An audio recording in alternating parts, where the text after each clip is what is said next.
जो किया है और उनकी जो हमसे अपेक्षाएं थी, क्योंकि उन्होंने तो आजादी की लड़ाई लड़ी थी, लेकिन उन्होंने किसके लिए लड़ी?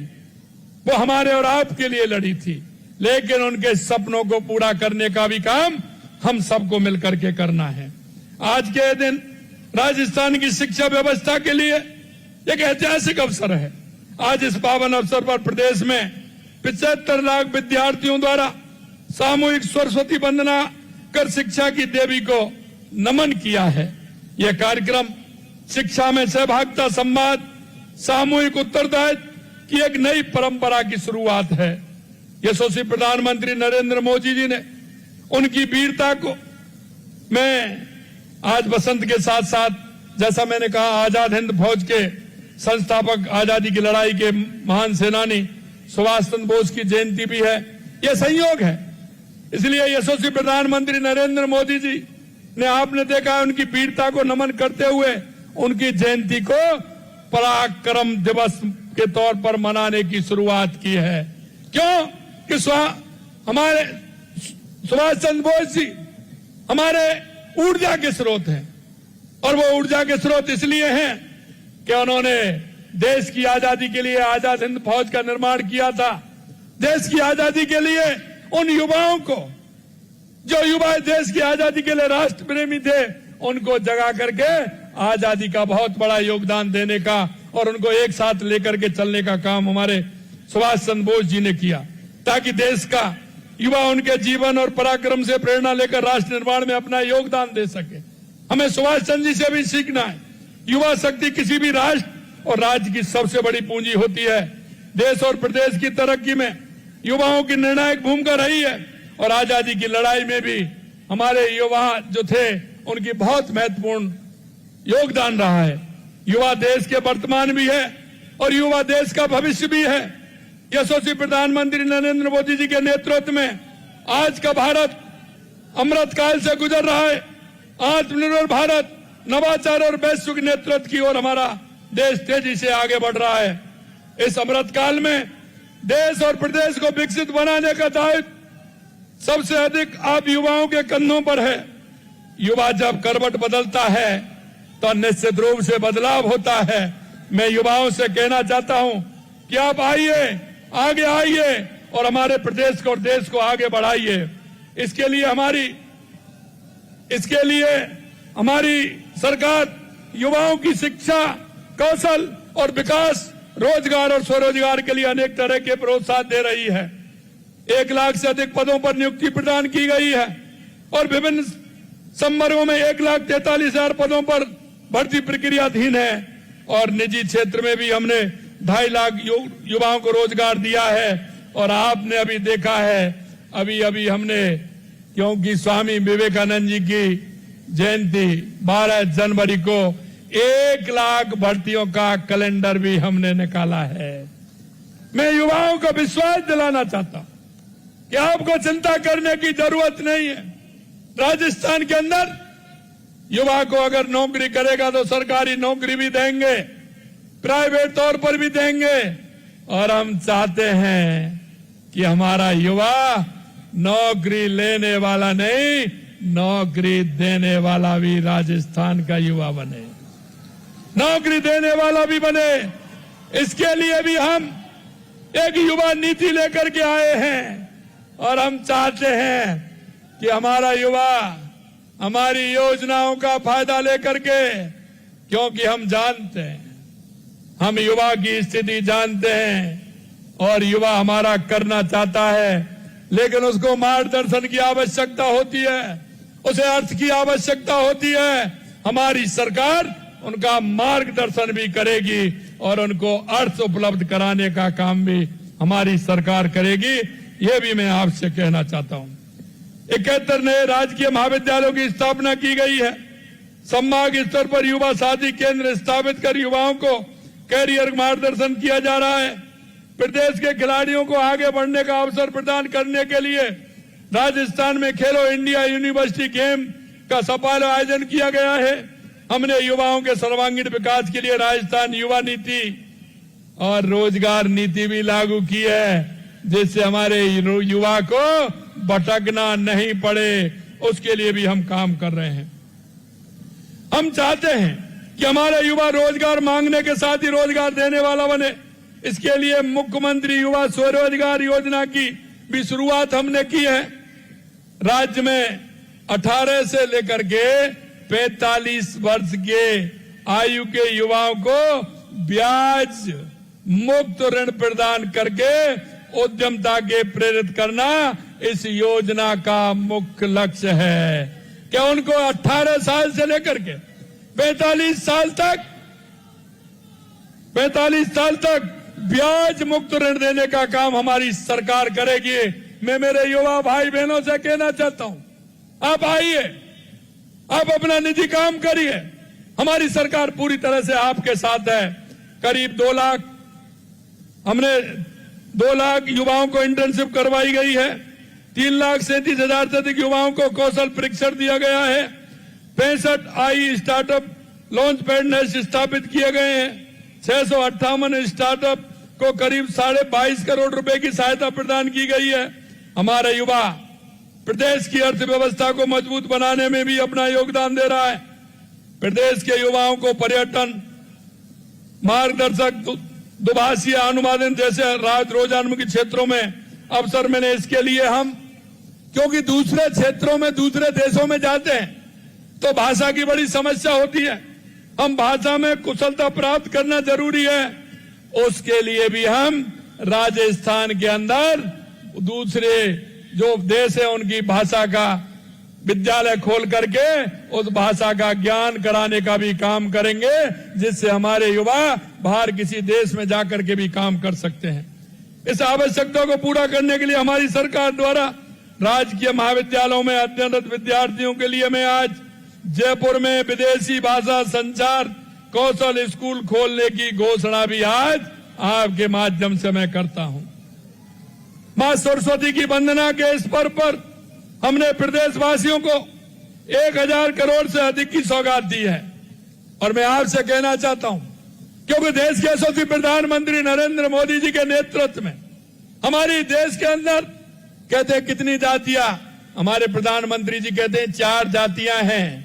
और वो 4 जातियां कौन सी हैं? हमारा किसान, हमारा युवा, हमारी महिला और हमारा गरीब मजदूर। उसके लिए लगातार हम काम कर रहे हैं। कल हमने 1600 करोड़ रुपए का हमारे किसान भाइयों को अनुदान देने का काम किया, किसान सम्मान निधि देने का काम किया। उसको हमने भावांतर का पैसा भी दिया है। एक तरफ हमने हमारी माता बहनें जो किसान हैं लेकिन उनका पशुपालन उनकी आर्थिक स्थिति को मजबूत करता है, उसके लिए भी 5 रुपए लीटर का अनुदान देने का काम हमने कल किया है। हम चाहते हैं हमारा गरीब जो अंतिम पंक्ति में बैठा है, हमारा किसान मजदूर, हमारा युवा, हमारी महिला, वो सब आगे आए। और इसलिए हम कहना चाहते हैं मेरे भाई और बहनों, हम राजस्थान को वो राजस्थान बनाना चाहते हैं जो रोजगार के लिए कहीं दूसरी जगह नहीं जाए। हमारे राजस्थान के अंदर या तो वो अपना रोजगार करे, खुद का काम करे, या उसको रोजगार मिले और रोजगार भी ऐसा मिले जो अपने बच्चों को और अपना जीवन ठीक प्रकार से पालन कर सके। मैं आपसे ये भी कहना चाहता हूं, देवी स्वरूप बालिकाओं को सशक्त बना रहे, उन्हें आगे बढ़ने का हौसला देने के लिए आज 3,34,000 बालिकाओं को 130 करोड़ रुपए की साइकिलों को निःशुल्क वितरण किया गया है। लगभग 3 लाख से अधिक बालिकाओं को डीबीटी के माध्यम से 127 करोड़ रुपए दिए गए हैं। लगभग 4,40,000 विद्यार्थियों को 53 करोड़ रुपए ट्रांसपोर्ट वाउचर के माध्यम से प्रदान किए गए हैं। इन सभी सुविधाओं से बच्चों की शिक्षा की राह सुगम होगी और वे सुनहरे भविष्य की ओर बढ़ पाएंगे। आज बेटियां हर क्षेत्र में आगे बढ़ रही हैं और मैं उनके अभिभावकों को विशेष तौर पर कहना चाहूंगा कि उन्हें हर कदम पर यह एहसास कराएं कि वे किसी पर निर्भर रहने के लिए नहीं बल्कि समाज का नेतृत्व करने के लिए हैं। हमारी सरकार बालिकाओं के जन्म से लेकर के शिक्षा तक, शिक्षा से लेकर आजीविका तक और आजीविका से लेकर सम्मानजनक और सुरक्षित और आत्मनिर्भर जीवन तक हर कदम पर हमारी सरकार साथ है। प्रदेश की हर बेटी हमारी लाडो है। बेटी के जन्म, उनकी शिक्षा, उसके भविष्य को सुरक्षित करने के लिए हमने लाडो प्रोत्साहन योजना शुरू की है। अब हमने इसके तहत दी जाने वाली राशि को 1 लाख रुपए से बढ़ा करके वो भी हमने 1.5 लाख रुपए कर दिया है। योजना के तहत 6 लाख से अधिक बालिकाओं को प्रथम किस्त का लाभ दिया जा चुका है। आज दी गई साइकिलों सहित अब तक 11,30,000 साइकिलें और करीब 40,000 स्कूटियां हमारी बेटियों को दी जा चुकी हैं। 1,64,000 महिलाओं और बालिकाओं को बेसिक कंप्यूटर, अकाउंट और स्पोकन इंग्लिश जैसे प्रशिक्षण निःशुल्क उपलब्ध कराए गए हैं। मुख्यमंत्री नारी शक्ति कौशल सामर्थ्य योजना के तहत 12,000 से अधिक महिलाओं एवं बालिकाओं को रोजगार परक शिक्षण दिया गया है। हमारी सरकार प्रदेश में शिक्षा व्यवस्था को बेहतर बनाने के लिए निरंतर नई नीतियां, योजनाएं, नवाचार के साथ काम कर रही है। आज राजकीय विद्यालयों में एक साथ आयोजित मेगा पेटीएम राजस्थान को शिक्षा के क्षेत्र में एक नई दिशा देने वाला है। मैं आज के इस कार्यक्रम के माध्यम से हमारे सभी विद्यार्थियों से, अभिभावकों से और शिक्षकों से आग्रह करना चाहता हूं, क्योंकि हम अगर थोड़ा सा ध्यान देंगे तो निश्चित रूप से हमारा प्रदेश मजबूती की ओर आगे बढ़ेगा। ये विद्यार्थी हमारे राजस्थान का, हमारे देश का भविष्य है। अगर इसको ठीक तरह से हम संभालेंगे तो आने वाले समय में हमारा राजस्थान भी मजबूत होगा और हमारा देश भी मजबूत होगा। मैं मेगा पेटीएम में अभिभावकों को अपने बच्चों के शैक्षणिक और सर्वांगीण विकास से संबंधित जानकारी सीधे शिक्षकों से प्राप्त हो रही है।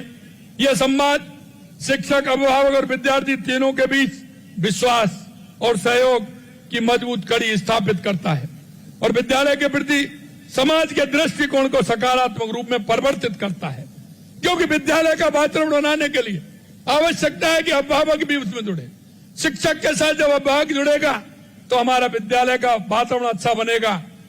विद्यार्थियों के अंदर एक जिस भावना के साथ विद्यार्थी उस विद्यालय में काम करता है, उसके संस्कार अच्छे आएंगे, उसके संस्कार जीवन भर उसको सम्मान के रूप से जाने जाएंगे। मेरे भाई और बहनों, मैं इतना कहना चाहता हूं, क्योंकि जो हमारा विद्यार्थी है वो एक कच्चे घड़े की तरह होता है और वो कच्चे घड़े की तरह होता है। शिक्षक और अभिभावक का दायित्व बनता है कि उस कच्चे घड़े को जो रूप आप देना चाहते हैं मेरे भाइयों, वो रूप आप दे सकते हैं। आप उसको क्या बनाना चाहते हैं मेरे विद्यार्थी को, ये अगर शकल बदलने का काम करेगा तो मेरा अभिभावक करेगा, मेरा शिक्षक करेगा और उसको राष्ट्र की उन्नति में योगदान होगा।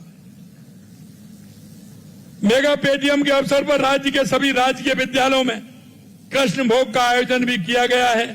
यह पहल विद्यार्थियों को हमारी सांस्कृतिक परंपराओं से जोड़ने के साथ साथ विद्यालयों में सामूहिक सहभागिता, आत्मीयता, सकारात्मक वातावरण को और सुदृढ़ करती है। मैं साथ ही प्रदेश के विद्यालयों में निपुण मेला आयोजित किए जा रहे हैं। निपुण राजस्थान कार्यक्रम के अंतर्गत 1 से 5 तक के विद्यार्थियों की पठन, लेखन, गणना क्षमता को गतिविधियां प्रदर्शनों और सहभागिता के माध्यम से प्रस्तुत किया जा रहा है। इससे अभिभावकों को अवसर मिल रहा है कि वे अपने बच्चों को सीखने की प्रवृत्ति को प्रत्यक्ष रूप से समझ सकें और शिक्षा प्रक्रिया से गहराई से जुड़ सकें। मित्रों, हम सभी का यह भी दायित्व बनता है, क्योंकि जब छोटा बच्चा होता है उसको जो आप सिखाओगे वो सीखेगा। मेरा इसलिए कहना है क्योंकि विद्यालय में वो 8 घंटे रहता है, लेकिन अभिभावक के पास 16 घंटे रहता है। वो आपके काम भी देखता है, आपकी चाल भी देखता है, आपके विचार भी सुनता है। ये विचार ऐसे होते हैं जीवन भर उसको याद रहते हैं। मैं आपसे ये भी कहना चाहता हूं कि जो हम सिखाएंगे, जो हम करते हैं, वो ही हमारा विद्यार्थी सीखता है। इसलिए हम भी इस बात का ध्यान रखें कि हमारे जीवन में हमारा बेटा अच्छा बनना चाहिए, लेकिन अच्छे बनने की कल्पना आपकी है, लेकिन अच्छे बनाने की कल्पना भी आपके मन में होनी चाहिए कि मुझे कैसा बनाना है। तो आपको भी अपने विचारों में कुछ परिवर्तन करना होगा, उसके काम में भी परिवर्तन करना होगा। ये मेरे अभिभावकों, मैं आपसे भी कहना चाहता हूं, आपके दिन भर की क्रियाकलाप होती है, जो बच्चा उन सभी को सीखता है, हमें भी उनके लिए कुछ ना कुछ ऐसा करना चाहिए कि जो हमसे वो सीखे वो उसके जीवन भर में उतारे और जिससे हमारे राष्ट्र को मजबूती की तरफ ले जाए। साथियों, अभिभावक, शिक्षक और विद्यार्थियों तीनों मिलकर शिक्षा की त्रिवेणी बनती है।